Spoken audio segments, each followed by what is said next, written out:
I'm Ellen Brown, President of the Rotary Club of Harrisburg. We're part of an international community and humanitarian service organization comprised of 1.4 million members in over 44,000 clubs in more than 200 countries. Rotary leads the world in volunteer service. For more than 112 years, the Rotary Club of Harrisburg has organized impactful local service projects that changes lives and creates hope where it's needed most. Please join us at a Rotary luncheon at the Hilton, service on a Monday, or a Rotary alternate meeting to meet our members who are waiting to welcome you. You can find out more about us at hbgrotary.org. Please like, comment, and subscribe to our YouTube channel. We hope to welcome you as a member soon. Good afternoon, everyone. But we're delighted to have Dr. Kimeka Campbell with us today. How many of you know about Penn State, attended Penn State, or graduated Penn State?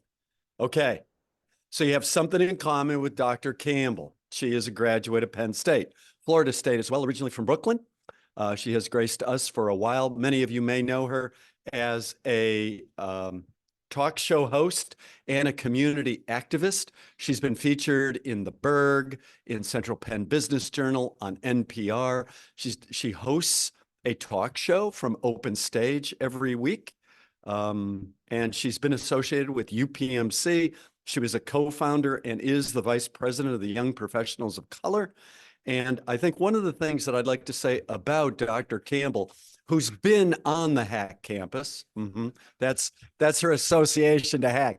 We were trying very hard to find some type of correlation there, but she has really worked while being in this city to amplify the practice, the reach, and the impact of Black voices in our region. So I'm hoping, ladies and gentlemen, if we could give her a very warm Rotary welcome, that would be great. Dr. Kimeka Campbell.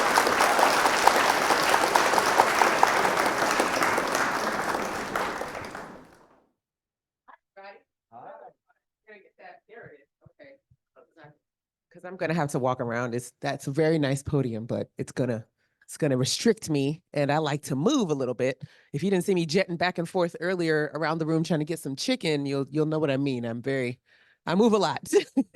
So thank you guys so much for having me today. I quickly pulled a couple of different things together that we've been talking about in the community regarding Juneteenth and the Young Professionals of Color, and we thought we'd talk about that today. So if you give me a few moments just to walk you through that and give you kind of an overview of what we'll be doing. We just had our first day-long event chair conference training yesterday at the Center for Innovation and Entrepreneurship on HU's campus. And do y'all want me to stay still? Hi guys on the thing. Hi. Because he has heard him say she's moving around. But hi everybody. I know Samara's on there and a couple other friends. So hello. But I'll be walking back and forth. So I don't know how you're gonna be able to keep up with me, but they can hear me as best they can. So we just had our day-long training and conference for our chairs. And this is the first time we've done this because as we grow as an organization that is providing this Juneteenth extravaganza in the community, we really want to not just train folks on how to do events, but train folks on how to work collaboratively and work in a model that starts to honor their strengths and the partnerships they have in the community and get away from other kinds of models, get away from the gatekeeping, get away from the autocratic models of leadership, and really empower our chairs to do what they do best in the community, which is be those community activating folks, be those connectors of community, and allow all of their strengths to come together for this celebration. So we are going to talk a little bit about what that means. Please. So today we're going to talk a little bit about the history of emancipation in conjunction with Harrisburg and Pennsylvania in particular. We're going to organize to orient ourselves to Juneteenth, and we'll talk about how we orient our chairs to that. We're going to talk a little bit about our Cojado model.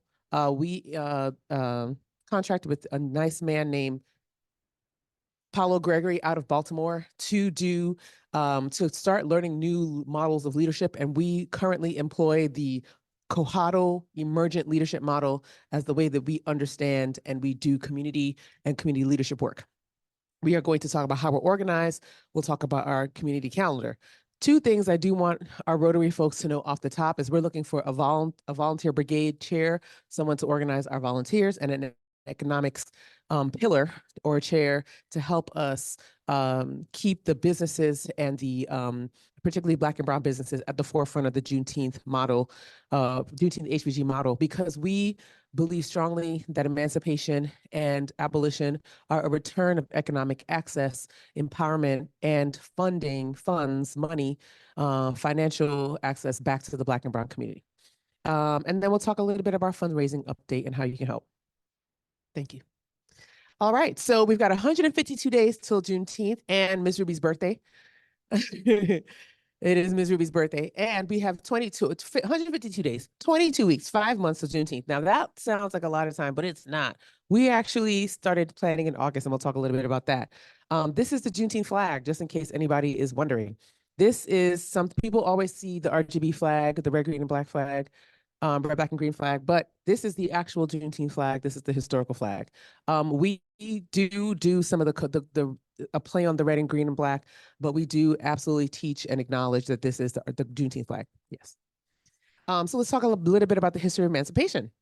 Emancipation in Pennsylvania and the United States is very interesting because we contextualize abolition and emancipation in Pennsylvania as Pennsylvania is the first state in the recognized union to have partial abolition. It actually leads in the Northeast for all of the states that were states at the time. Yes, Vermont and Maine and Massachusetts did have, I think it was Vermont and Maine, had emancipation a few years before Pennsylvania did, but they were not states in the union yet. And that was the hinge-pin for a lot of folks. Slavery or nah. And Pennsylvania was the first to go, They didn't quite say nah because it was partial abolition. Partial abolition started in 1780, and it starts in Pennsylvania, the long march towards freedom that ends where? Nope. Where? Somebody said it. Galveston, Texas, 85 years. It took 85 years from, right? 1780 in Pennsylvania to 1865 in Galveston for every single slave to be freed and, as we observe in Galveston, to know that they were free. Because, pop quiz again, how long did it take for word to reach Galveston that the slaves were not slaves? They were no longer enslaved. 2.5 years. That is correct. That is correct. When was the Emancipation Proclamation? 1863, January 1. Or right around there. So what we do with our folks is we teach them about this. We teach them about orienting all of their programming to Juneteenth, particularly because we know that slavery was what in the United States?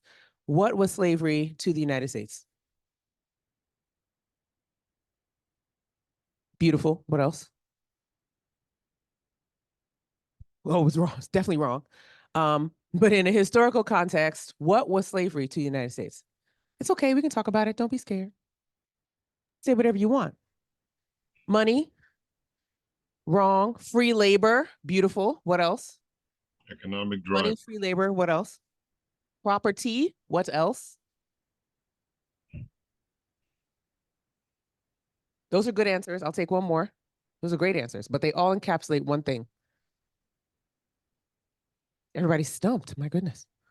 Thank you. It was the, what do you say? It was the economic driver. People say, oh, slavery was an economic driver. No, slavery was the economic driver of the United States. That is why partial abolition was so attractive to states, particularly in the Northeast, particularly states in the Northeast. It was very attractive to do a rollout style of abolition instead of emancipation by constitution like Vermont and Massachusetts had. Because they did not want to lose that economic edge that they had over what country? What was the who did they have the economic edge over?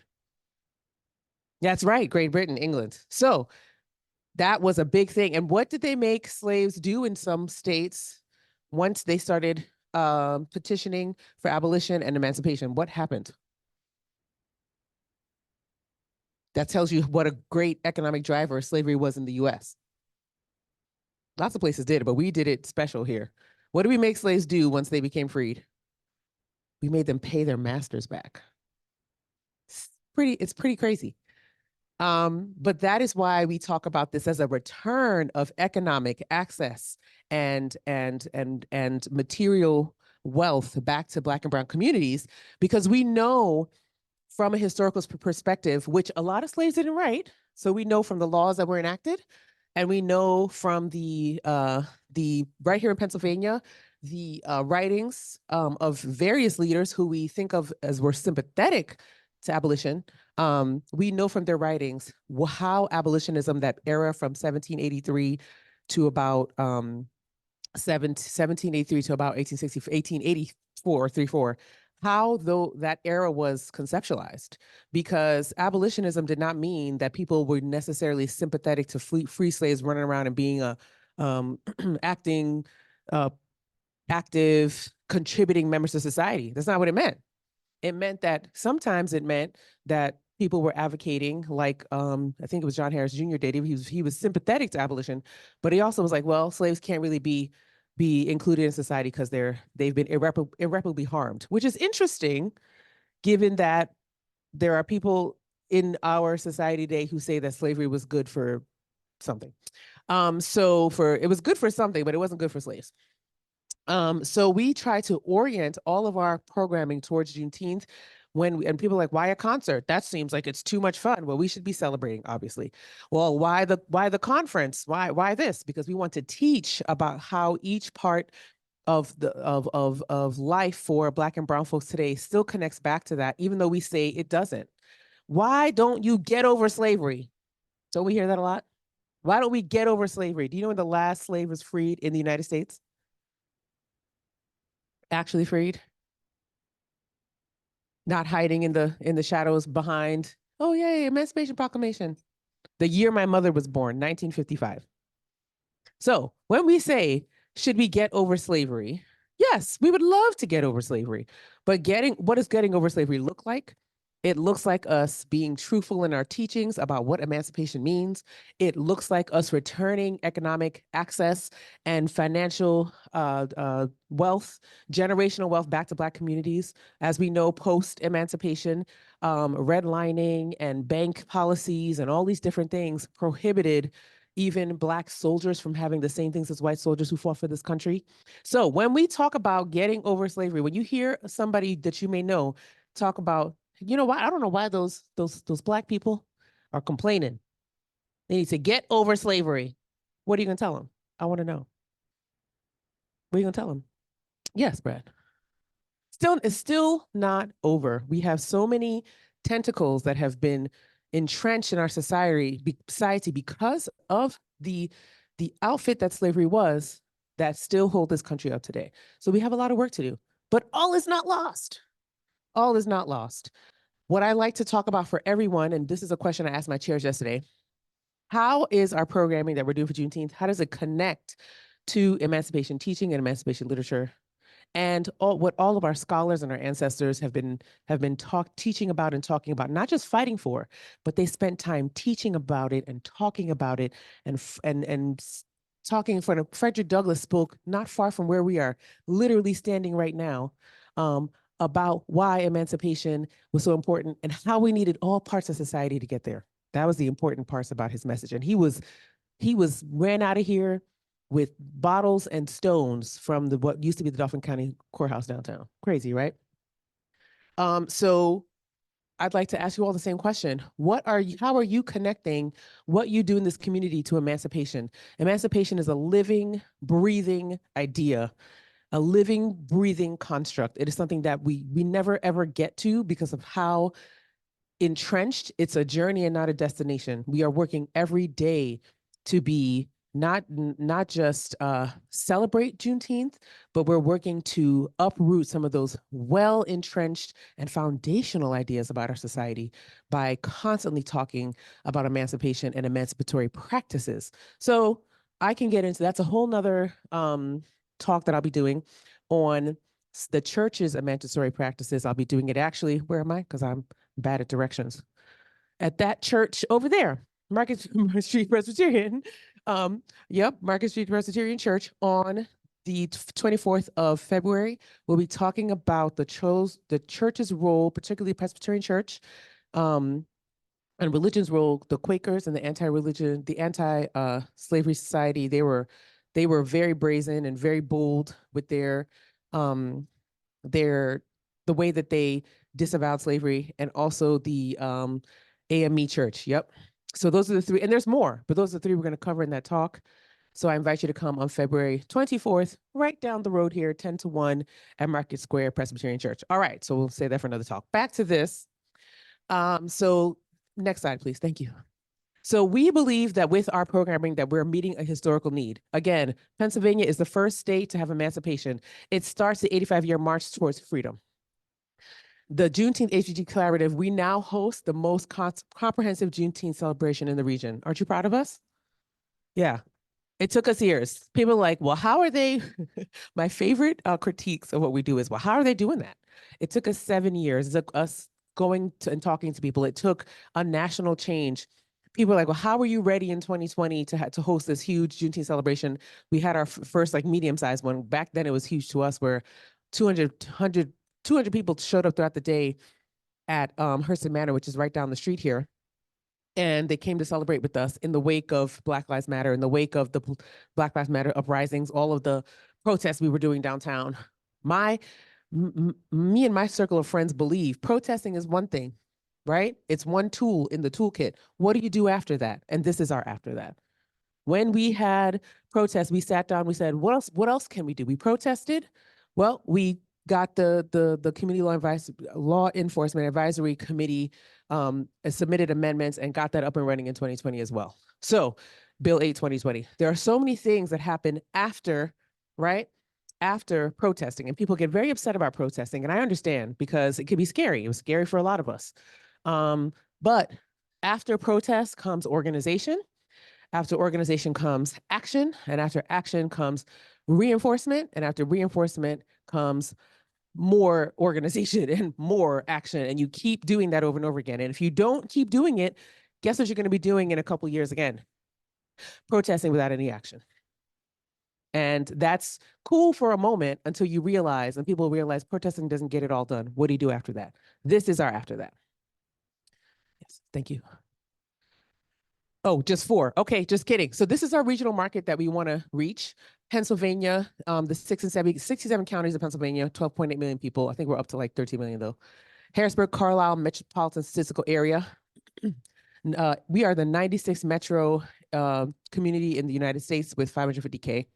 South Central Pennsylvania, 7 counties. Dauphin County, 23 townships. And Harrisburg City, 49,000 residents. So this is our market, what we want to reach. Thank you.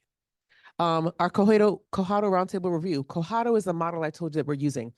Cohado, as you see here with these pieces that are on the screen, Cohado aims to break down 2 types of leadership: gatekeeping leadership and autocratic leadership, with making sure that each person, just like the tables in this room, we are all connected to each other, instead of trying to go through one point to say and validate things, or to have only, what's your name?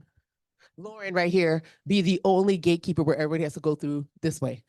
So that is what Cohado does. Cohado says each one of us has talents and is valuable and is a steward, not just a leader, but a steward of the talent and the contributions that we have in the community. And we can do that without all, we don't have to do it. We can do it through elected officials, but that's not the only way. We can do it through, certain high profile folks but that's not the only way. Each one of us is a steward of our talents, a steward in the community, and has particular talents that can lend to the cause. Yes. Here's our collab. What is our collab? How do we do all this? You guys are like, sounds great, Kimeka, but how does it all get done? We do this through our Juneteenth HBG Collaborative.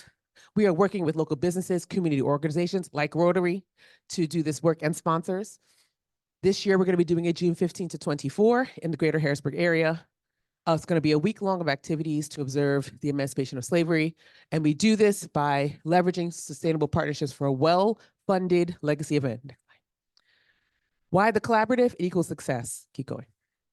What does it mean to create community? Keep going. It means that we take our we start with the empty space and we start to create, and you guys have seen me do this, several of you have seen me do this exercise before. But what I do with this exercise, we start with an empty slate and we build on it, and we close our eyes and we imagine.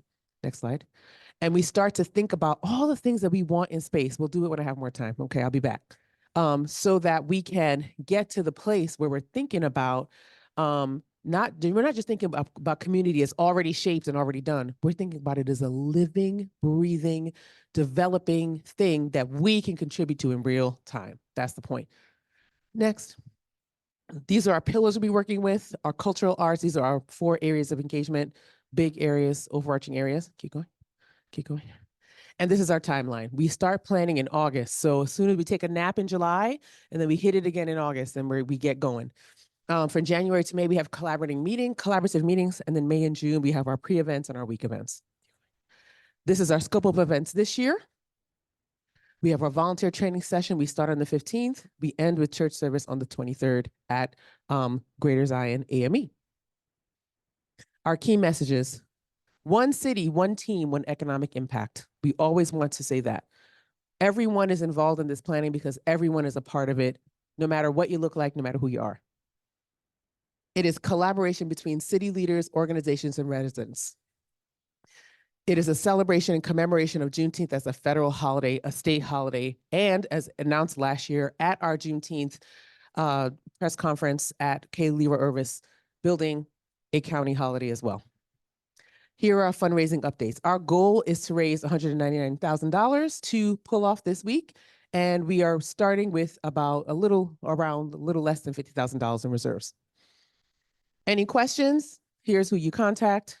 And what we need from you, we need you to help us get sponsors. We need your data. When you come to these events and you come to the kickoff, we had our kickoff in December, it helps us get that data to show that people actually want this and they're going to come. We had over 3,000 people come and participate the last 2 years, and we're hoping for an even bigger and better showing this year. Will you join us? That was okay. Will you join us? Okay, that's better. I got some verbal commitments. Thank you guys so much for letting me zoom through this presentation. Thank you.